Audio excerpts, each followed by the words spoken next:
نحمدہ ونصلی ونسلم علی سیدنا و مولانا محمد رسولہ النبی الامین المکین الحنین الکریم الرؤوف الرحیم. اما بعد، بسم اللہ الرحمن الرحیم. معزز سامعین و ناظرین، اللہ جل مجدہ کے فضل و کرم اور اس کی توفیق و عنایت کے ساتھ ہم نے پچھلی نشست میں تصوف اور تعلیمات صوفیہ کے باب میں تصوف کی حقیقت اور ماہیت کے موضوع کا آغاز کیا، اور وہ گفتگو میں نے اس نقطے پہ جا کے ختم کی کہ تصوف کی اصل اور تصوف کی اساس اور اس کی حقیقی اوریجن قرآن اور سنت ہے. جس طرح باقی تمام تعلیمات دین، تعلیمات شریعت اور علوم قرآن اور علوم حدیث اور علوم فقہ و شریعت، جس طرح ان کا ماخذ، منبع اور سرچشمہ قرآن و سنت ہے، اسی طرح تصوف کی تعلیمات کا بھی منبع اور سرچشمہ، اور تعلیمات صوفیہ کا منبع اور سرچشمہ، اور تصوف کے جمیع تصورات کا منبع و سرچشمہ اصلاً قرآن و سنت ہے. یہ قطعی طور پر باہر کے کسی مذہب سے اور نظام فکر سے اور فلسفہ سے نہ ماخوذ ہے نہ مستعار ہے. اور یہاں پر ختم کی کہ قرآن مجید میں تعلیمات تصوف کا جو ذکر ہے وہ تزکیہ، زہد، احسان اور طریقت ان اصطلاحات کے تحت بطور خاص ملتا ہے. اور علاوہ اس کے بے شمار سینکڑوں کی تعداد میں وہ آیات قرآنی ہیں جس میں اللہ رب العزت کے صالح اور مقرب بندوں کے طبقات کا ذکر ہے، ان کے لیے عنوانات کا بیان ہے، ان کے لیے خاص اصطلاحات کا بیان ہے. تو وہ ساری آیات بھی تصوف کے اصل مضامین پر دلالت کرتی، جن آیات سے صوفیاء کرام نے اپنی تعلیمات کو اخذ کیا ہے، ڈیرائیو کیا ہے. مگر چار اصطلاحات جو میں نے عرض کی، یہ تصوف اور اس کی جمیع تعلیمات کا گویا اصطلاحی منبع ہے. قرآن مجید میں تزکیہ کے مضمون پر مبنی آیات سے آپ قطعی طور پہ ناواقف نہیں ہیں، سو مجھے ان کی تفصیل میں جانے کی کوئی ضرورت نہیں. ہر شخص سمجھتا ہے قد افلح من تزکا وذکر اسم ربہ فصلی، بے شک وہ شخص فلاح پا گیا جس نے تزکیہ اختیار کیا، اپنے نفس کو پاک اور صاف کیا رذائل سے اور ذمائم سے، اور اللہ کا اپنے رب کا ذکر کیا اور نماز ادا کی. تو گویا تزکیہ نفس اور پھر اس کے ساتھ اللہ کا ذکر اور نماز، ان کو جوڑا گیا ہے. یہ پورا طریق تصوف ہے. حضور علیہ الصلوۃ والسلام کے مناسب رسالت کا ذکر 4 مقامات پہ قرآن مجید میں آیا ہے، اور ہر مقام پر آپ کے فرائض پنجگانہ نبوت یا فرائض چہارگانہ نبوت اور رسالت کا بیان کرتے ہوئے تزکیہ کو جزو لا ینفق بیان کیا گیا. یتلو علیکم آیاتنا ویزکیکم وَيُعَلِّمُكُمُ الْكِتَابَ وَالْحِكْمَةَ وَيُعَلِّمُكُم مَّا لَمْ تَكُونُوا تَعْلَمُونَ. یہ رسول صلی اللہ علیہ وآلہ وسلم تمہارے اوپر ہماری آیتیں تلاوت کرتے ہیں، اللہ رب العزت کی آیات کی تلاوت. وَيُزَكِّيكُم، اور تمہارے نفوس اور قلوب کا تزکیہ فرماتے ہیں. تلاوت آیات کے بعد تزکیہ کو بنیادی اہمیت دی گئی ہے، اور اسے تعلیم سے بھی مقدم رکھا گیا. وَيُعَلِّمُكُمُ الْكِتَابَ وَالْحِكْمَةَ، اور تمہارے نفوس اور تمہارے قلوب کی تزکیہ کر لینے کے بعد تمہیں اللہ کی کتاب کی تعلیم دیتے ہیں، پھر اس کی حکمت سکھاتے ہیں۔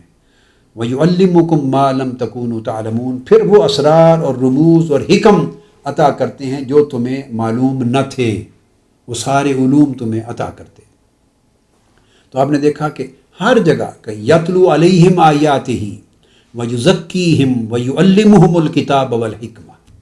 یہ رسول ان پر اللہ کی آیتیں تلاوت کرتا ہے اور ان کے نفوذ کا تزکیہ فرماتا ہے اور انہیں اللہ کی آیتوں کی، اللہ کی کتاب کی احکام کی تعلیم دیتا ہے اور پھر اس کی حکمت تمہیں سکھاتا ہے۔ الغرض 4 مقامات پر ہر جگہ حضور علیہ الصلوۃ والسلام کے بنیادی فرائض میں تزکیہ کو شامل کیا۔ کئی نفس کا ذکر کرتے ہوئے فرمایا قد افلح من زکاہا وقد خاب من دساہا، جس شخص نے اس نفس کا تزکیہ کر لیا وہ فلاح پا گیا۔ تو تزکیہ ایک بنیادی مضمون ہے، اس کی تفصیلات قرآن مجید میں ہیں اور تفسیر میں ہیں۔ عرض کرنے کا مقصود یہ تھا کہ قرآن مجید میں وہ تمام تر تعلیمات جو قرآن مجید نے بشکل تزکیہ بیان کی ہیں اور بیان کرنا چاہی ہیں، اور لفظ تزکیہ کا جو سمجھے مسمہ ہے، لفظ تزکیہ کا جو معنی اور مراد ہے، وہ پورا مضمون جس پر تزکیہ اور تزکیہ نفس کے معنی کا اطلاق ہوتا ہے، وہ جو ضروریات جو تزکیہ کے ساتھ متعلق ہیں، علمی بھی اور عملی بھی، وہ پورا سلوک، وہ پورا طریقہ جو تزکیہ کو زندگی میں عملی جامہ پہناتا ہے، جس طریق سے تزکیہ ایک عملی حقیقت بنتا ہے، وہ تزکیہ نفوس کو پاک کرتا ہے۔ کس چیز سے پاک کرتا ہے؟ نفس کی کیا حالت ہوتی ہے جس سے پاک کرنا ضروری ہے، جو حضور علیہ الصلوۃ والسلام کے فرائض رسالت میں جس کو داخل فرمایا گیا ہے۔ کس حالت سے نفس کو پاک کرنا ہے، پھر پاک کس طریقے سے کرنا ہے، پھر پاک کر کے نفس کو کس حال تک پہنچانا ہے کہ کہا جائے گا کہ یہ مزکہ ہو گیا۔ تو یہ نفس کی پہچان تزکیہ سے قبل، یہاں سے پورا تصوف وجود میں آیا ہے۔ نفس کے احوال کا، نفس کے اندر وہ مذمومات نفس جو ہیں، وہ رذائل اخلاق جو ہیں، جو نفس کو پراگندہ کرتی ہیں۔ ان النفس لامارۃ بالسوء، ارشاد فرمایا قرآن مجید نے، یہ نفس امارہ انسان کو برائی کی طرف حکماً لے جاتا ہے، جبراً لے جاتا ہے، پورا سختی کے ساتھ تاکیداً اس طرف کھینچ کے لے جاتا ہے، رغبت دلاتا ہے زور کے ساتھ۔ تو وہ جو برائی ہے، نفس میں وہ کون سے رجحانات ہیں، وہ کون سے میلانات ہیں، وہ کون سی صفات ہیں، اور نفس کے وہ کون سے احوال ہیں جنہیں مذمومات نفس اور رذائل نفس کہا جا رہا ہے، جو اس کو برائی کی طرف لے جاتی ہیں، اور ان کو دور کرنا، ختم کرنا تزکیہ کہلاتا ہے، اور نفس کو ان سے پاک کرنا مقصود ہے تزکیہ کے عنوان کے تحت، جو حضور علیہ الصلوۃ والسلام خود فرما رہے ہیں۔ تو گویا تزکیہ کا عمل سنت رسول صلی اللہ علیہ وآلہ وسلم ہو گیا۔ پھر کس کس طریقے سے، کیا ہر ایک مذمومہ بری عادت اور بری خصلت اور بری صفت جو نفس کی ہے، ہر ایک کا تزکیہ ایک ہی طریق سے ہو جائے گا، یا مختلف ان کی نوعیتوں کا جداگانہ ہونے کے باعث تزکیہ میں بھی تھوڑی سی ڈیفرینسیشن کرنی پڑے گی، مختلف موڈز، مختلف اس کے طریقہ کار، اس کے مختلف فارمیٹس ہوں گی، مختلف میتھڈولوجیز ہوں گی، یہ سارا ایک سبجیکٹ ہو جاتا ہے۔ پھر مذمومات سے پاک کر کے محمودات کون سی ہیں، نیک حالت نفس کی، پاکیزہ حالت جس کو مزکہ اور مصفہ نفس کہا جائے، جو نفس مطلوب اور نفس محمود ہو جائے، نفس مذموم نہ رہے، وہ شکل کیا ہوگی، اس کی علامات کیا ہوں گی،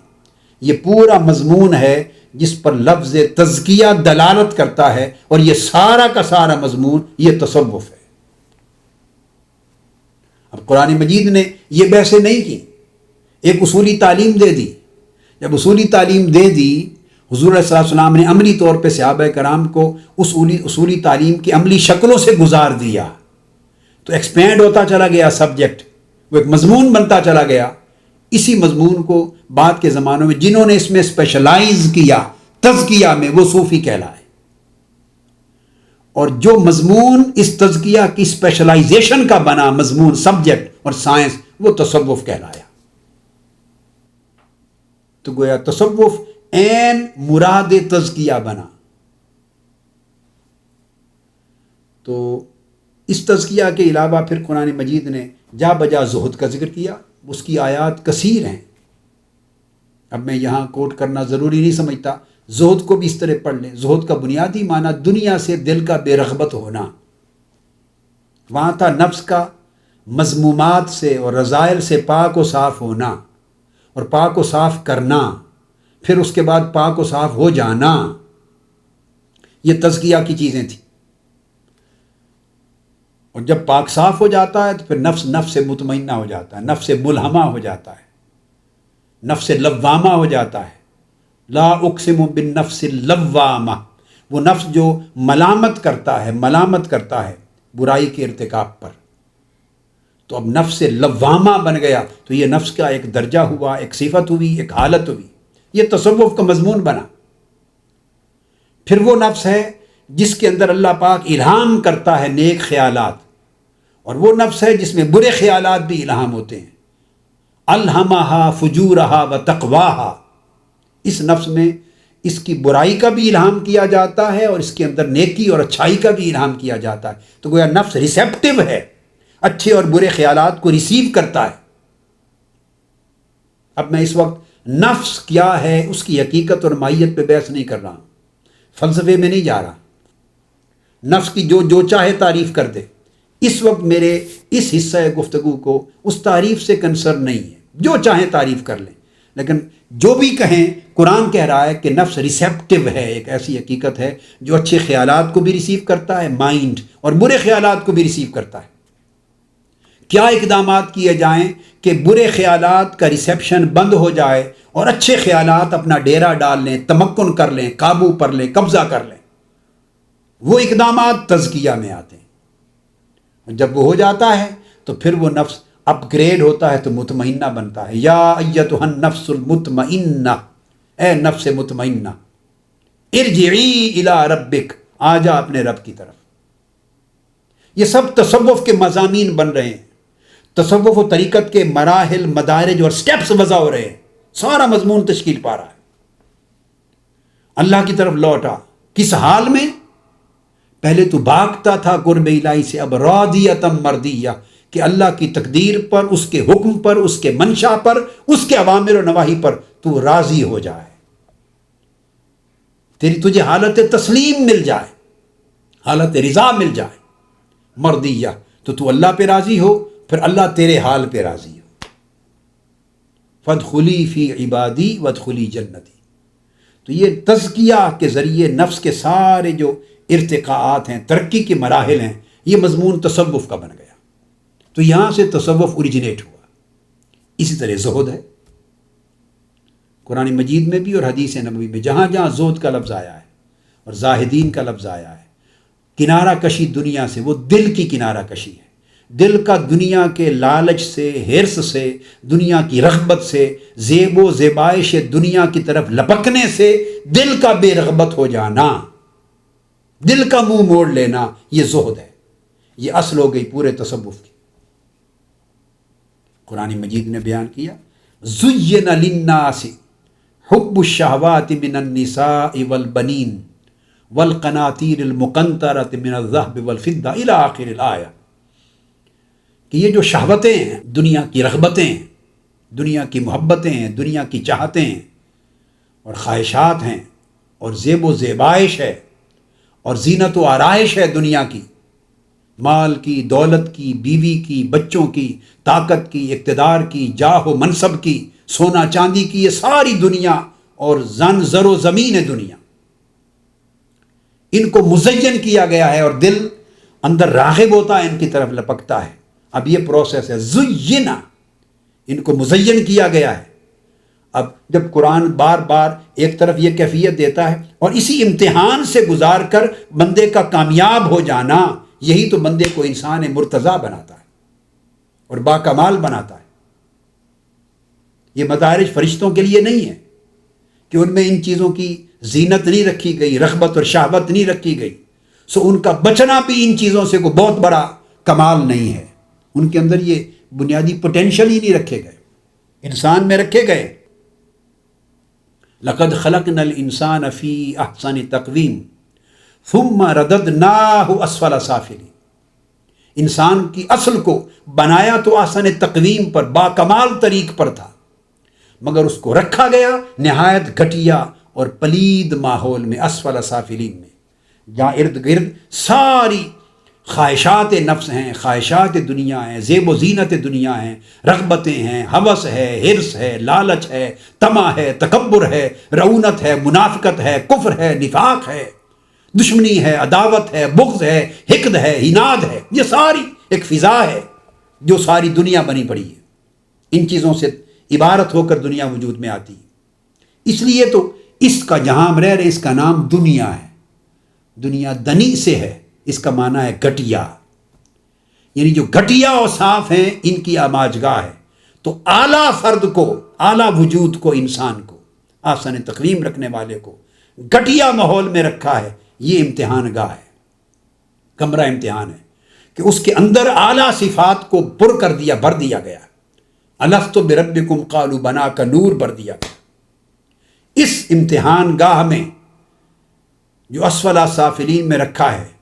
اور طاقت دی ہے، اب وہ لوگ ان کو کہا کہ وہ باکمال ہے جو اس ماحول میں رہ کر بھی راہ ایمان پر چل پڑے، اور جنہوں نے اعمال صالحہ کو اپنا لیا، اور جنہوں نے تقوی اپنایا اور تقوی شعار ہو گئے، اور جو احسان کیش ہو گئے، جو خدا کے قرب کو، اس کی رضا کو، اور مالا اعلیٰ کو، اور آخرت کی نعمتوں کو جنہوں نے اس دنیا پہ ترجیح دی اور اس کو لات ماری، اور دل اس دنیا کی رغبتوں اور زینتوں سے بے رغبت ہو کر اللہ کی طرف اور آخرت کی طرف راغب ہو گئے، یہ زہد ہے، اور یہ انسان کا روحانی کمال ہو گیا کہ دنیا میں رہے، فرائض بھی ادا کیے، فرار بھی اختیار نہیں کیا، بھاگے بھی نہیں، جیسے پہلے زمانوں میں رہبانیت تھی، رہے بھی دنیا میں، راہ فرار بھی اختیار نہیں کیا، فرائض بھی ادا کیے، واجبات بھی ادا کیے، طریق سنت پر پوری بھرپور زندگی بھی ادا کی، معاشرت کی زندگی بھی، آئلی زندگی بھی، اولاد کے حقوق بھی، سوسائٹی کے حقوق بھی، سارے فرائض علم اور عمل کے ادا کیے، اور پھر اپنے آپ کو برائیوں سے بچایا، اور دل کو، قلب کو، باطن کو، نفس کو بے رغبت کر دیا دنیا کی زیب و زینت سے، اور رغبت دنیا کی بجائے آخرت کی پیدا کر لی، اس کا نام زہد رکھا، یہ زہد رکھا۔ اب یہ ایک شفٹ ہے، جس ماحول میں انسان رہ رہا ہے اس ماحول سے اس کے قلب و باطن کو شفٹ کرنا ہے اس ماحول کی طرف جہاں سے آیا تھا۔ جس ماحول میں رہ رہا ہے وہاں کھو جانے کی بجائے اس کے قلب اور باطن کو کہا ہے کہ تو کھو جا اسی ماحول میں جہاں سے آیا تھا، اور اس آخرت میں جس کی طرف جانا ہے۔ تو اگر یہ شفٹ ہو جائے کہ انسان ادھر سے اس کا قلب بے رغبت ہو جائے اور قلب کے اندر رغبت آخرت کی اور اللہ کی رضا کی پیدا ہو جائے، ایٹ دا سیم ٹائم کہ وہ دنیا سے راہ فرار بھی اختیار نہ کرے، یعنی وہ بندہ دنیا میں رہے،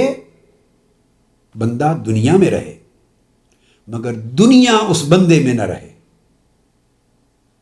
بندہ دنیا سے نہ نکلے، بندہ، میں عرض کر رہا ہوں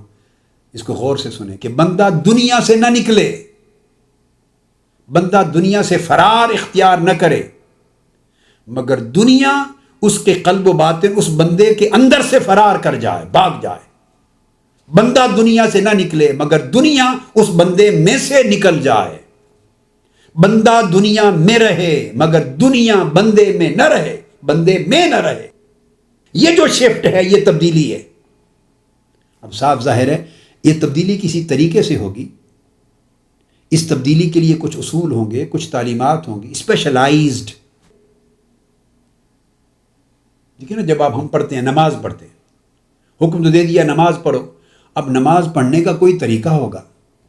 وہ طریقہ آقا علیہ السلام نے تعلیم فرما دی۔ یہ نہیں ہے کہ ہر کوئی اپنی مرضی سے اس کا معنی بناتا پھر، فرمایا کہ اس کے لیے ایک وضو کرنا ہے، پاک کپڑوں کا ہونا، پاک جسم کا ہونا، اس طریقے سے وضو کرنا، اس طریقے سے اللہ اکبر کرنا، داخل ہونا، یہ فرائض واجبات ہیں، یہ سنن ہیں، ادا کر کے اس طرح نماز کو ختم کرنا ہے۔ تو ایک حکم دیا جاتا ہے، حکم ادائیگی کا کوئی طریق ہوتا ہے. زکوٰۃ کا حکم ہے، پھر زکوٰۃ کی ادائیگی کا کوئی طریق ہوگا، کچھ اصول ہوں گے، کچھ ضابطے ہوں گے. حج ہے، حکم دے دیا حج کرو اللہ کے گھر کا، بس، مگر اس کی ادائیگی کا کوئی طریقہ ہوگا. یہ نہیں کہ اپنی مرضی سے جو چاہیں کرتے پھریں اور اس کو حج کا نام دے لیں، نہیں، اس کا کوئی پیٹرن ہوگا، کچھ ضابطے وضع کیے گئے ہوں گے. اللہ اور اللہ کے رسول نے وہ عطا کر دی. آقا علیہ السلام نے پریکٹیکلی وہ سارے مناسک، خذوا عنی مناسککم، مجھ سے لے لو، صلو کما رأیتمونی اصلی، مجھے دیکھ لو جیسے میں پڑھتا ہوں، یہ نماز کا طریقہ ہے. تو طریقے وضع فرما دیے. تو اس طرح جیسے تزکیہ فرماتے ہیں تو اس کے کوئی طریقے ہوں گے، ان طریقوں کا نام تصوف ہے. زہد کی بات کی کہ دل بے رغبت ہو جائے، تو میں نے عرض کیا کہ کیسے بے رغبت ہو جائے، تو اس کے کوئی طریقے ہوں گے. بس اس زہد کے طریقوں کا نام، جو طرائق کے زہد ہیں ان کے طریقے، اس کا نام تصوف ہے. وہ ملے کہاں سے؟ ان کی اصل سب قرآن سے لی، ان کی اصل سب سنت نبوی صلی اللہ علیہ وسلم سے لی، اسوہ صحابہ اور تابعین سے لی، کہیں اور باہر سے نہیں آئی. اور جس چیز کی اصل کتاب و سنت میں نہ ہو اور کوئی تصوف میں اس کا دعویٰ کرے، تو میں یہ عرض کر رہا ہوں کہ اہل تصوف کا اور ائمہ تصوف کا اصول یہ ہے کہ اس کو رد کر دیا جائے. جو کتاب و سنت سے معارض ہو، متعارض ہو، متقابل ہو، کتاب و سنت کے ساتھ موافق نہ ہو، کتاب و سنت کی تعلیم سے خارج ہو، جس کی اصل کتاب و سنت میں نہ ہو اور اسوہ نبی اور اسوہ صحابہ اسوہ تابعین میں نہ ہو، اس کو تصوف شمار نہیں کیا جا سکتا، اس کو رد کر دیا جائے. وہ امر مردود ہے.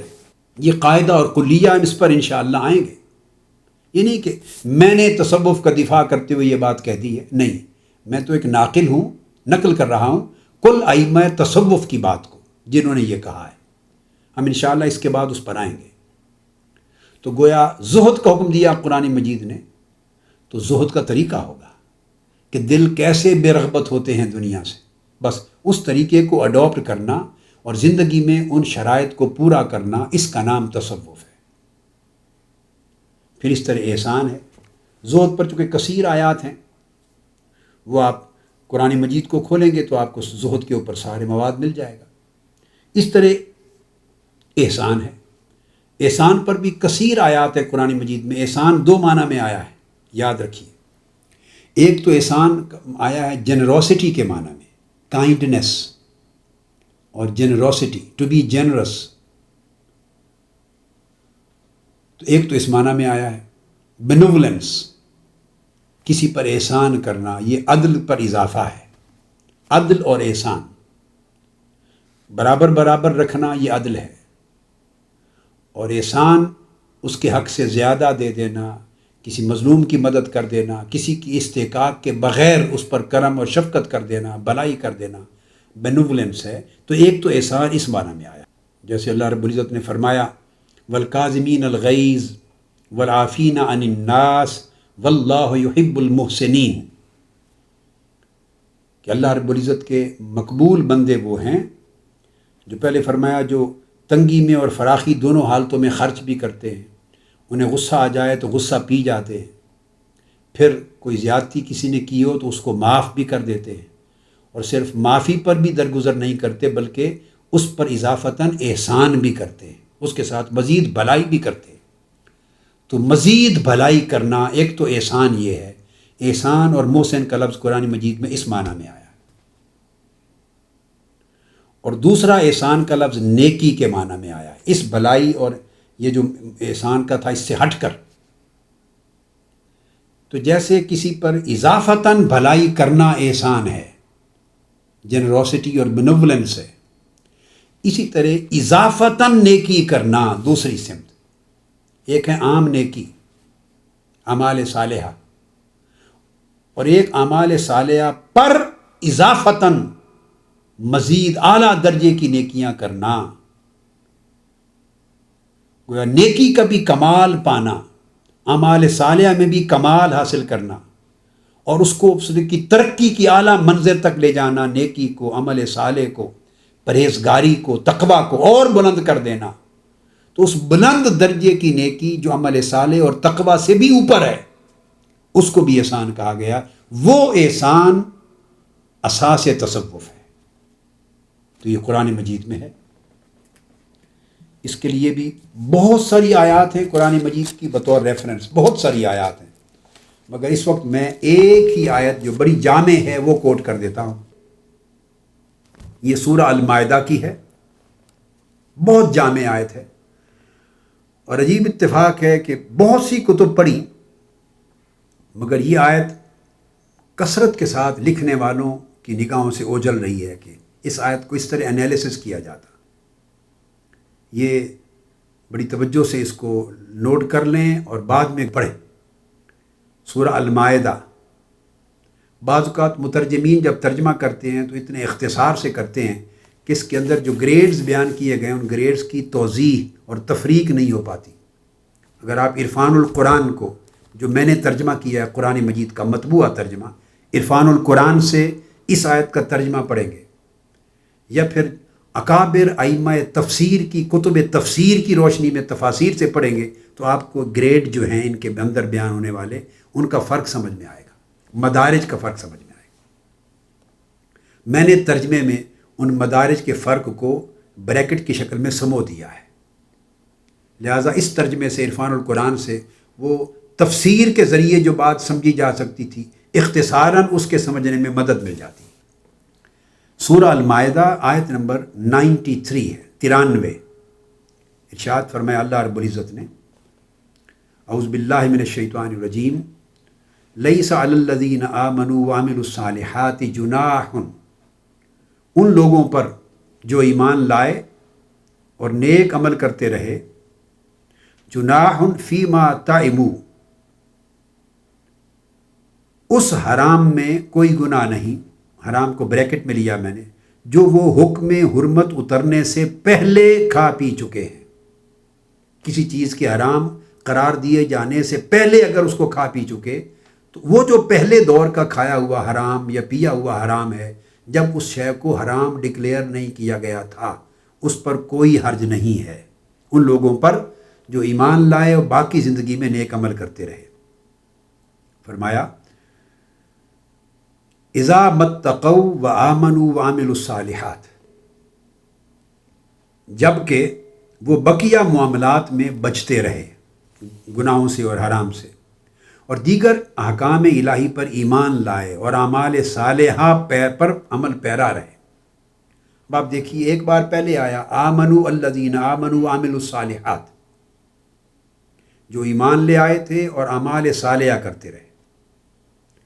اب دوسری بار دہرایا گیا، اس میں ایمان اور عمل صالح پر تقوی کا اضافہ کیا، اذا متقوا وآمنوا وعملوا الصالحات، اگر انہوں نے تقوی اختیار کیا اس ایمان کے ساتھ اور اعمال صالحہ کے ساتھ، یعنی ایمان بھی لا چکے تھے، لائے، اور اعمال صالحہ بھی کرتے رہے اور پرہیز اور تقوی بھی اختیار کرتے رہے۔ اب یہاں تین چیزیں ایڈ ہو گئی، ایڈ ہو کر تین چیزیں بن گئی۔ اس کے بعد فرمایا ثم اتقوا وآمنوا، اب ثم یہ اس کے بعد کی اگلی سٹیج کے لیے آ رہا ہے، پھر انہوں نے تقوی اختیار کیا اور ایمان لائے۔ اب آپ دیکھیں بھئی ایمان تو شروع میں لا چکے تھے، ہر روز کو نیا ایمان تو نہیں لا رہے، ہر روز، ہر ہفتے، ہر مہینے، ہر اگلے دن کو نیا ایمان تو نہیں ہے جو لے آنا، ایمان تو وہ لا چکے۔ اعمال صالحہ وہ ہیں جو انجام دے رہے ہیں، جس کا ذکر اوپر آ چکا ہے۔ تو قرآن مجید ثم کے بعد پھر بار بار دہرا رہا ہے، الذین، میں دہرا رہا ہوں پھر، الذین آمنوا وعملوا الصالحات، وہ لوگ جو ایمان لائے اور اعمال صالحہ کرتے رہے۔ اب پھر فرمایا اذا متقوا وآمنوا وعملوا الصالحات، اس میں کوئی حرج نہیں ہے جس کا ذکر ہم پہلے کر چکے ہیں، بشرطے کہ وہ تقوی شعار رہے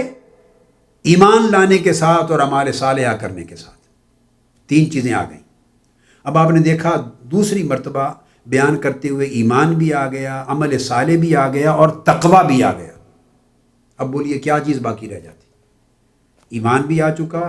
عمل صالح بھی آ گیا، اور عمل صالح سے اوپر پرہیز اور تقوی بھی آ گیا۔ اب اس کے بعد پھر قرآن مجید فرماتا ثم اتقوا وآمنوا، اس کے بعد پھر ارشاد فرماتا ہے کہ تقوی اختیار کیا اور ایمان لائے۔ یعنی پھر اس کے بعد احکام حرمت آ جانے کے بعد بھی ان سب حرام اشیاء سے اسی طرح پرہیز کرتے رہے اور ان کی حرمت پر صدق کے دل سے ایمان لاتے رہے۔ تو اب اللہ رب العزت نے پھر تقوی پر تقوی بیان کیا، ایمان پر ایمان کو بیان کیا، اور یہ بیان کر کے 3 مدارج کے بعد پھر چوتھی سٹیج بیان کی، پھر فرمایا ثم اتقوا واحسنوا، اور پھر تقوی شعار ہوئے اور صاحبان احسان ہوئے۔ آپ اندازہ کر لیں، ثم اتقوا، پھر صاحبان تقوی ہو گئے، واحسنوا، اور صاحبان احسان ہو گئے، یعنی طریق تقوی اور احسان پر اللہ کے خاص محبوب مقرب نیکوکار بندے بن گئے۔ واللہ یحب المحسنین، اور اللہ تعالیٰ ایسے صاحبان احسان کے ساتھ محبت فرماتا ہے۔ اب آپ اندازہ کیجئے کہ یہاں ایک ہی آیت میں 4 سٹیجز ہیں، 4 مدارج ہیں، اور خاص طور پہ تیسرا اور چوتھا درجہ قابل توجہ ہے، جس میں آ گیا سارے مراحل پورے ہو گئے۔ قبل از حرمت احکام کی بات بھی آ گئی، بعد از حرمت ایمان اور تقوی کی بات بھی آ گئی۔ جب دونوں شرائط پوری ہو گئی تو پھر فرمایا ثم اتقوا وآمنوا، پھر صاحبان ایمان اور صاحبان تقوی ہوئے، ثم اتقوا واحسنوا، اور پھر اس پر تقوی پر تقوی اور ایمان پر ایمان اختیار کر لینے کے بعد پھر وہ تقوی شعار ہوئے اور صاحبان احسان ہو گئے۔ اینڈ پر ان کی حالت احسان کا ذکر کیا ہے۔ اب یہاں سے ایک بات بڑی واضح ہو جاتی، وہ یہ ایمان اور عمل صالح کی بات تو آسانی سے سمجھ میں آ گئی، یہ پہلا درجہ تھا۔ اس کے بعد پرہیز کرنا اور تقوی اختیار کرنا اضافی اس کے بعد درجہ تھا، یہ بات بھی آسانی سے سمجھ میں آ گئی۔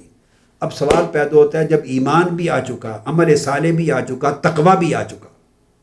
تینوں شرائط پوری ہو گئی، تو تینوں شرائط پوری کر لینے کے بعد پھر قرآن مجید کا فرمانا ثم اتقوا واحسنوا، اور پھر صاحبان تقوی ہوئے اور صاحبان شعار ہوئے، صاحبان احسان ہوئے۔ اس کا کیا معنی ہے؟ اس کا مطلب ہے کہ یہ عام نیکی، عام اعمال صالحہ جو مسلمان کرتا ہے، وہ تقوی اور اعمال صالحہ کے بیان میں ان کا ذکر ہو چکا۔ جب 2 بار ذکر آ گیا نا، عامل الصالحات اور پھر آمنوا وعاملوا الصالحات، تو ایمان کا ذکر بھی آ گیا اور ان کے اعمال صالحہ پر گامزن ہونے کا ذکر بھی آ گیا،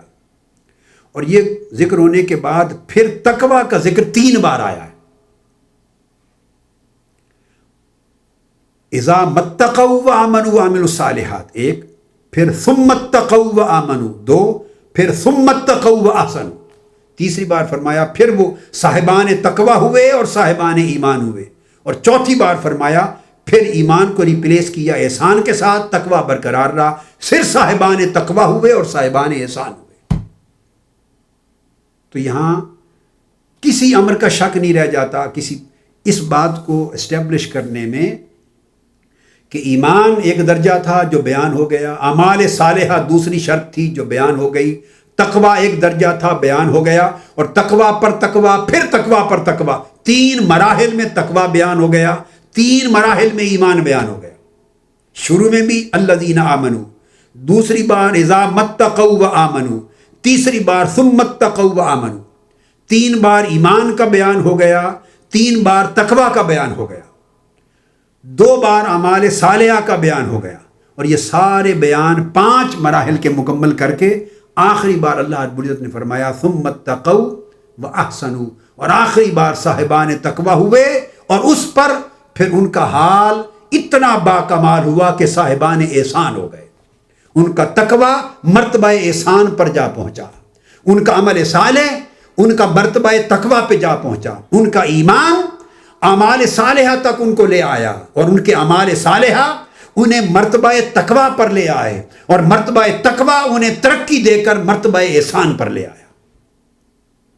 اور جب وہ مرتبہ احسان پر پہنچے اور محسن ہو گئے، ان کے لیے اللہ رب العزت نے فرمایا واللہ یحب المحسنین، اور وہ لوگ جو صاحبان احسان ہو جاتے ہیں اللہ ان سے محبت کرتا ہے۔ تو یہ احسان کا دوسرا معنی ہے، یہ تصوف ہے کہ جس کے اندر ایمان بھی آ جائے، اعمال صالحہ بھی آ جائیں، تقوی کی شرائط بھی ساری آ جائیں، اور ایمان عمل صالح اور تقوی کے تقاضے پورے کرنے کے بعد پھر اس کے کمال صالحیت کا عالم یہ ہو کہ مرتبہ احسان تک جا پہنچے، آسانوں میں آ جائے، تو وہ مرتبہ احسان جب شامل ہو تو چاروں مراتب کو جب جمع کریں تو ان کی تعلیمات کا مجموعہ تصوف ہے۔ ایمان کی اصل حقیقت، اعمال صالحہ کی اصل حقیقت، تقویٰ کی حقیقت اور احسان کا مرتبہ، یہ تصوف ہے۔ اور قرآن مجید دلالت کر رہا ہے کہ اس کو الگ الگ مراحل اور مراتب کے طور پہ بیان کر کے اللہ رب العزت نے اس کو ذکر کیا۔ اور اسی طرح چونکہ قرآن مجید کی بات ہو رہی ہے تو میں ضمناً ابھی جو طریقہ آ گیا، ایمان بھی آ گیا، اس میں عمل صالح بھی آ گیا، اس میں تقویٰ بھی آ گیا، اور تقویٰ کے بعد آخری مرتبہ اس کے احسان کا بھی آ گیا۔ وہ طریق جس میں یہ چاروں شرائط پوری ہو جائیں، میں نے عرض کیا وہ تصوف ہے، اسی کو طریقت کہتے ہیں۔ یہی طریقت ہے، یہی سلوک ہے، یہی طریقت ہے، یہی معرفت ہے، یہ مضمون تصوف ہے۔ اب یہ ساری چیزیں جب ملاتے ہیں تو اب آ جائیے سورہ جن پر۔ وہاں قرآن مجید نے طریقت کا ذکر کیا، اور طریقت کا ذکر بھی اسی پس منظر میں ہے۔ یہ نہیں ہے کہ ایسے لفظ طریقہ استعمال ہوا اور میں نے وہاں سے پکڑ کے اس مضمون پر جڑ دیا ہے، ٹھوک دیا ہے، ایسی بات نہیں ہے۔ میں پس منظر کے ساتھ پڑھتا ہوں قرآن مجید تاکہ آپ سمجھ لیں کہ سیاق و سباق بھی یہی چاہ رہا ہے۔ سورہ جن ہے، آیت نمبر 13 سے مضمون کو شروع کر لیں۔ اصل مضمون جس میں طریقہ کا ذکر آیا ہے آیت میں، وہ ہے آیت نمبر 16، مگر میں سیاق و سباق تاکہ قرآن کو پورے کنٹیکسٹ میں سمجھا جائے، ماذ ایسا نہیں کہ ایک آیت کا ایک لفظ نکال کر تو جڑ دوں اور ٹھونک دوں اس مفہوم پر جس کا میں بیان کر رہا ہوں، یہ بات نہیں ہے۔ تو آیت نمبر 13 پڑھیے۔ فرمایا اعوذ باللہ من الشیطان الرجیم وَأَنَّا لَمَّا سَمِعْنَا الْهُدَىٰ آمَنَّا بِهِ، اور یہ کہ جب ہم نے کتاب ہدایت کو سنا تو ہم اس پر ایمان لے آئے۔ یہ جنات کہہ رہے ہیں، سورہ جن ہے، اور یہاں سے بائی دی وے جملہ مترجہ ہے، میرے مضمون کا حصہ نہیں ہے، مگر چونکہ بات آ گئی تو سامعین اور ناظرین کے کام آئے گی۔ بعض لوگ آج کل جدیدیت کا اتنا شکار ہو گئے ہیں، جدیدیت اور تجدد پسندی، ماڈرنزم اور ماڈرنٹی کا اتنا ہو گئے ہیں کہ انہوں نے اصل تعلیمات دین اور تعلیمات قرآنی کو نہ جانتے ہوئے ہر چیز کا انکار کرنا جدیدیت کا حسن سمجھ لیا ہے۔ تو بعض لوگ جنات کے وجود کا بھی انکار کرنے لگے ہیں۔ ہوتا اس طرح ہے کہ ایک سبجیکٹ میں کچھ طبقہ جب انتہا یا مبالغہ شروع کر دیتا ہے، ایگزیجریشن شروع کرتا ہے، تو اس مبالغے کا رد عمل پیدا ہوتا ہے تو وہ کلیتاً انکار بن جاتا ہے۔ آپ سمجھ لیں کہ جب انکار آپ کو کسی شے کا کلی انکار نظر آئے تو اس سے دو باتیں ثابت ہوں گی کہ کلی انکار جب نظر آئے تو جان لیجئے، یہ ایک اصولی بات عرض کر رہا ہوں کہ کلی انکار اسی وقت ہوتا ہے کسی شے کا جب یہ ایک رد عمل ہوتا ہے، اکثر و بیشتر رد عمل ہوتا ہے، اکثر و بیشتر، کہ وہ جس اصل چیز کا انکار کیا جا رہا ہے جب لوگ اس میں مبالغہ کرتے ہیں، اس کی اصل تعلیمات میں غلو کرتے ہیں، اس کو اپنے اصل مقام اور اعتدال سے ہٹا دیتے ہیں، تو مبالغہ آرائی الٹیمیٹلی لوگوں کو، رد کرنے والوں کو انکار کے مقام پر، جن کی بات سمجھ میں نہیں آتی، جن کو یہ بات سمجھ نہیں آتی، جو اسے ایکسیپٹ نہیں کرتے مبالغہ آرائی کو، جیسے مسیحیت میں بھی کیتھولکس ہیں تو ان کے طور طریقوں کے رد عمل میں پروٹیسٹنٹ پیدا ہوئے، ان کے طریقوں کا انکار کیا۔ دنیا کے ہر مذہب میں ایسا ہوتا ہے، دنیا کے ہر فلسفے میں ایسا ہوتا ہے۔ تو جب وہ سمجھتا ہے ایک طبقہ کہ یہ مبالغہ ہو گیا ہے تو پھر مبالغے کے رد میں وہ انکار کرتے ہیں، تو انکار کرتے ہوئے منکرین خود مبالغہ آرا ہو جاتے ہیں۔ انکار کی ایک اپنی نفسیات ہے کہ جب وہ انکار کرتا ہے کسی حقیقت کو رد کرتے ہوئے تو پھر بدقسمتی یہ کہ جیسے وہ اعتدال سے نکل گئے تھے مبالغہ کرنے والے، اور وہ انتہا پسند ہو گئے تھے، مبالغہ آرائی کرنے لگ گئے تھے، ایگزیجریشن کر رہے تھے، اور اعتدال پر اصل حقیقت کو چھوڑ دیا تھا، تو انکار کرنے والے دراصل پروووک تو ہوتے ہیں اور انسٹیگیٹ ہوتے ہیں ان کی مبالغہ آرائی پر۔ رد کرنا مقصود تو ہوتا ہے مبالغہ آرائی کا، مگر بدقسمتی کہ انکار کی اپنی نفسیات یہ ہے کہ جب وہ انکار کرنے پر آتے ہیں تو صرف مبالغہ آرائی کو رد نہیں کرتے، وہ اس کی اصل حقیقت کو بھی رد کر دیتے، حد اعتدال تک جو اصل حقیقت تھی اس کا بھی انکار کر دیتے ہیں، تو انکار پھر ٹوٹیلٹی کا کر دیتے ہیں۔ بہت سارے علوم میں ایسا ہوتا ہے، آپ اس کی ڈیپتھ میں جا کے اگر انالائز کریں گے تو آپ کو اس کی مثال بڑی سمجھ میں آ جائے گی۔ تو ایگزیکٹلی اب جنات کا ایک وجود ہے اسلام میں۔ اب آج نوجوان نسل، ان کو معلوم نہیں ہے کہ قرآن مجید میں پوری سورہ الجن ہے، ان کو معلوم نہیں ہے کہ صحابہ کرام جنات صحابہ بھی تھے، انہیں معلوم نہیں کہ آج تک مکہ معظمہ میں مسجد الجن موجود ہے۔ ہمارے بے شمار بیٹے بیٹیوں کو، نوجوان نسل کو معلوم نہیں کہ یہ مسجد الجن وہ مقام ہے جہاں آقا علیہ السلام کی مجلس میں جنات حاضر ہوئے تھے اور قرآن مجید کی انہوں نے تلاوت سنی تھی اور اسلام کی تبلیغ آقا علیہ السلام سے سنی اور روئے، ان کے آنسو بہے اور آقا علیہ السلام پر ایمان لائے۔ اور جب ایمان لائے اور صحابہ کرام کے ساتھ بیٹھے تھے تو وہ بھی جنات صحابی ہو گئے۔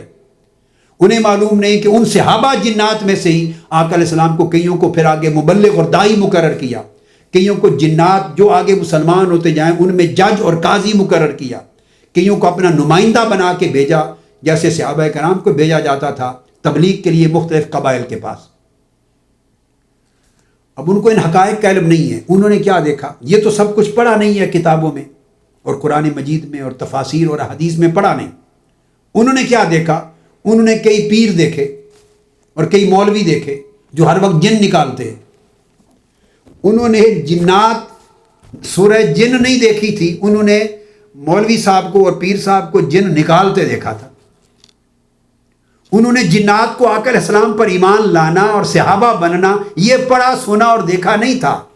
انہوں نے تو وہ جو سوٹا اور ڈنڈا استعمال کرتا ہے ایک پیر صاحب دیہاتوں میں اور شہروں میں بھی، اور ایک مولوی صاحب اپنا کاروبار بناتا ہے، روزگار چمکاتا ہے اور ہر بیمار کو جن زدہ بناتا ہے۔ عورت کو اگر کوئی پرابلم ہو گیا ہے شادی کے بعد یا ادروائز کوئی سائیکولوجیکل پرابلم ہو گیا ہے، اس کو دورے شروع ہو گئے ہیں اور اس طرح کے بے شمار معاملات، کسی کو وہم کا پرابلم ہو گیا ہے، کسی کو کمپلیکس ہو گیا ہے، ڈپریشن ہو گیا ہے، اگریسو ڈپریشن ہو گیا ہے، نیگیٹیویٹی کا ڈپریشن ہو گیا ہے اور آؤٹ آف ڈپریشن پھر وہ برتن توڑنے لگ گئی ہے یا برتن توڑنے لگ گیا ہے، آگ لگا رہا ہے، توڑ پھوڑ کر رہا ہے، اونچا اونچا بول رہا ہے، ڈپریشن کے دورے ہو گئے ہیں اور اس کو مختلف دورجات انکانشیسنس ہو جاتی ہے۔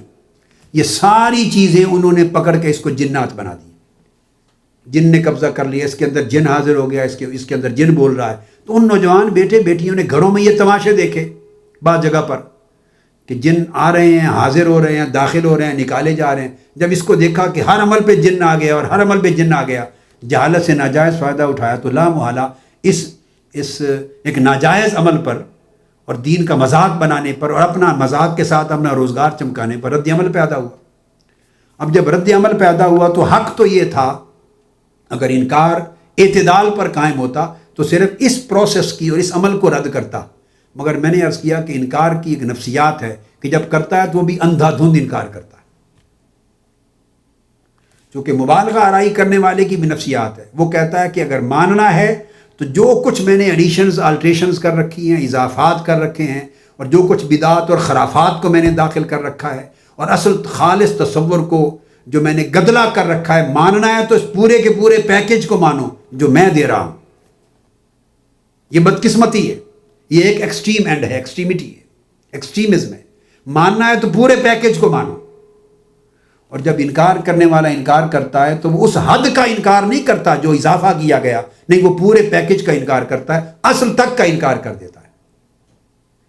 لہذا یہ اگر انکار اور رد ریشنلزم کا نتیجہ ہے، ریشنلزم کا، عقل پسندی کا نتیجہ ہے، تو عقل پسندی میں کم سے کم عقل تو برقرار رہنی چاہیے۔ عقل پسندی خلاف عقل ہو تو کیا عقل پسندی ہوئی؟ تو عقل پسندی تو خود تو کم سے کم عقل پر برقرار ہو کہ جو اضافہ کیا گیا اس کو رد کر دیا جائے، انکار کر دیا جائے اور اصل حقیقت جو ہے اس کا اقرار کیا جائے۔ اگر یہ عمل شروع ہو جائے ریفارم کرنے والوں کے نام سے یا نقطہ نظر زاویہ نگاہ کو بہتر بیان کرنے والے کی طرف سے اس پر زور ڈالا جائے تو پھر نہ ان پر الزام آئے اور دوسرے بھی رد ہو جائیں، امت کا اجماع ہو جائے، کثیر امت کا اتفاق ہو جائے گا ایک ہی بات پر۔ وہ انکار کرنے والے بھی اقرار کرنے والوں کے ساتھ مل جائیں گے اور اقرار کرنے والے بھی انکار کرنے والوں کے ساتھ ہم زباں ہو جائیں گے، کیونکہ دونوں مل کر انکار اصل کا نہیں کر رہے، انکار زائد خرافات کا کر رہے ہیں۔ ناجائز اضافات کا انکار کر رہے ہیں۔ یہ ہے اصل طریقہ۔ تو قرآن مجید نے فرمایا کہ جنات نے جب یہ سنا تو انہوں نے کہا کہ جب ہم نے کتاب ہدایت کو سنا تو ہم اس پر ایمان لے آئے۔ فَمَن يُؤْمِن بِرَبِّهِ فَلَا يَخَافُ بَخْسًا وَلَا رَهَقًا، اور جو شخص اپنے رب پر ایمان لاتا ہے تو وہ نہ نقصان ہی سے خوف زدہ ہوتا ہے اور نہ ظلم سے۔ پھر خوف زدہ نہیں ہوتا کہ میرا نقصان ہو جائے گا، مجھ پر کوئی ظلم کرے گا، مارے پیٹے گا۔ خوف نکل جاتا ہے اس کو، لا خوف علیہم ولا ہم یحزنون، جس کا ایمان پر اعتماد ہو جائے۔ پھر فرماتے ہیں وہ جنات جو ایمان لے آئے، وَأَنَّا مِنَّا الْمُسْلِمُونَ وَمِنَّا الْقَاسِطُونَ فَمَنْ أَسْلَمَ فَأُولَٰئِكَ تَحَرَّوْا رَشَدًا، اور یہ کہ ہم میں سے بعض فرما بردار بھی ہیں، جنات کہہ رہے ہیں، اور قرآن مجید ان کی کہی ہوئی بات کو اپنا حصہ کلام اللہ نے بنا لیا، اللہ تعالیٰ نے۔ ہم میں سے بعض فرما بردار بھی ہیں اور ہم میں سے بعض ظالم بھی ہیں، یعنی منکرین بھی ہیں۔ پھر جو کوئی ہم میں سے فرما بردار ہو گیا تو ایسے ہی لوگوں نے بھلائی طلب کر لی، تو فرما بردار ہونے، ایمان اور تقوی اور نیکی کی راہ پر آ جانے والوں نے اللہ سے بھلائی طلب کی۔ دیکھا ایک مضمون آ رہا ہے، وَأَمَّا الْقَاسِطُونَ فَكَانُوا لِجَهَنَّمَ حَطَبًا، اور جو ظالم رہے، منکر رہے، وہ دوزخ کا ایندھن ہوں گے۔ تو آپ نے دیکھا کہ ظالم اور منکرین کا، کفار کا اور مومنین کا موازنہ کیا، اور مومنین میں پھر نیکوکار ہو جانے والے اور بھلائی طلب کرنے والوں کا ذکر آیا، ایک گریڈ اوپر آ گئے۔ اس پر اب آگے اللہ رب العزت جواب دیتے ہیں اور فرماتے ہیں آیت نمبر 16، وَأَن اسْتَقَامُوا عَلَى الطَّرِيقَةِ لَأَسْقَيْنَاهُم مَّاءً غَدَقًا۔ اب اس کو غور سے سن لیجئے، آیت نمبر 16 سورہ الجن، وَأَن اسْتَقَامُوا عَلَى الطَّرِيقَةِ لَأَسْقَيْنَاهُم مَّاءً غَدَقًا، اور یہ وحی بھی میرے پاس آئی ہے، آقا علیہ السلام فرما رہے ہیں۔ اللہ نے یہ فرمایا کہ اگر وہ طریقت پر قائم رہتے، یعنی راہ حق پر، راہ ایمان پر، راہ اعمال صالحہ پر، راہ تقوی پر اور طریق ذکر الہی پر اگر وہ قائم رہتے، لَأَسْقَيْنَاهُم مَّاءً غَدَقًا، تو ہم انہیں بہت سے پانی کے ساتھ سیراب کر دیتے۔ یعنی جنت میں جو چشموں سے، جنتی چشموں کے پانی ملیں گے تو ہم اس سے سیراب کرتے، یعنی جنت کی اعلیٰ نعمتوں سے مالا مال کر دیتے۔ اب الفاظ دیکھیے، قرآن مجید نے پچھلا جو بیان ہوا تھا کہ وہ لوگ جو کفر کو چھوڑ کر ایمان لے آئے، اور اس سے اوپر آیت نمبر 11 سے دراصل مضمون شروع ہو جاتا ہے، فرمایا وَأَنَّا مِنَّا الصَّالِحُونَ وَمِنَّا دُونَ ذَلِكَ كُنَّا طَرَائِقَ قِدَدًا، اور یہ کہ ہم میں سے کچھ صالحین ہیں، صاحبان صالحیت ہیں، صالح لوگ ہیں، اور ہم ہی میں سے کچھ اس کے سوا برے بھی ہیں، اور ہم مختلف طریقوں پر چل رہے ہیں۔ تو ایک جو روش زندگی ہے، طریقہ زندگی ہے، یہاں طرائق اس معنی میں استعمال ہوا تھا، نیک طریقہ اور بد طریق۔ اس کے بعد فقط اس کو خاص کر دیا اعمال صالحہ، تقوی، نیکی اور بھلائی کی روش اور طریق پر، اور فرمایا فَمَنْ أَسْلَمَ فَأُولَٰئِكَ تَحَرَّوْا رَشَدًا، رشد اور ہدایت کا طریق، ایمان اور تقوی کا طریق۔ جب یہ بیان کر لیا، اس کو اللہ رب العزت نے خاص کر لیا الطریقہ، اور فرمایا وَأَن اسْتَقَامُوا عَلَى الطَّرِيقَةِ، اور طریقت کو ساتھ آگے کوئی طریقہ صالح یا طریقت التقوی یا طریقت الایمان یا طریقت الاعمال یا طریقت الصدق، ایسی کسی لفظ کے ساتھ اس کو مضاف نہیں کیا۔ الطریقہ گویا اصطلاح بنا دی، ایک اصول بنا دیا، ایک ٹرم قرآن مجید نے وضع کر دی کہ ہاں طریقے تو جدا جدا تھے، مگر الطریقہ یہ ہے کہ ایمان ہو، عمل صالح ہو، تقوی ہو اور احسان ہو، جس کا ذکر ہم سورہ مائدہ میں پڑھ چکے ہیں آیت نمبر 93 میں، اور یہاں سورہ جن میں آ چکا ہے۔ اگر صالحیت کا طریق ہے زندگی میں،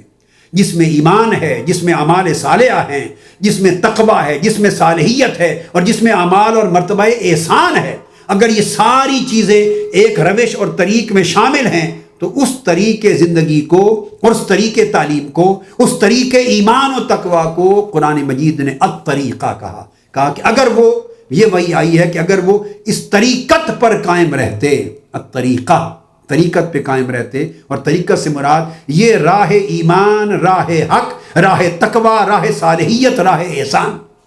اگر ان تمام شرائط تقوی اور احسان کو پورے کرتے رہتے اور راہ ذکر الہی پر گامزن رہتے، یہ طریقت تھی، تو پھر ہم ان کو جنت کے چشموں سے سیراب کر دیتے۔ تو آپ نے دیکھا کہ قرآن مجید نے، حالانکہ قرآن مجید اصطلاحات کی کتاب نہیں ہے، مگر ایک اشارہ دے دیا ہے کہ الطریقہ، ایمان، اعمال صالحہ، تقوی اور احسان پر مشتمل ایک طرز زندگی کا نام ہے الطریقہ۔ اسی کو قرآن مجید نے احسان کہا ہے، اسی کو قرآن مجید نے زہد کہا ہے، اور اسی سارے زہد، احسان اور طریقت کی اصل جو محنت ہے اس کو تزکیہ کہا ہے۔ یہ سارے مضامین یہ اساس تصوف ہیں قرآن مجید کی روشنی میں۔ اب انشاءاللہ تعالی اگلی نشست میں انشاءاللہ ہم اب اسی کے کو اجمالاً حدیث نبوی سے اس کا ریفرنس دے کے پھر ائمہ تصوف کی طرف آئیں گے۔ وما علینا الا البلاغ۔ شیخ الاسلام ڈاکٹر محمد طاہر القادری کے آفیشیل یوٹیوب چینل کو سبسکرائب کریں اور بیل آئیکن کلک کریں۔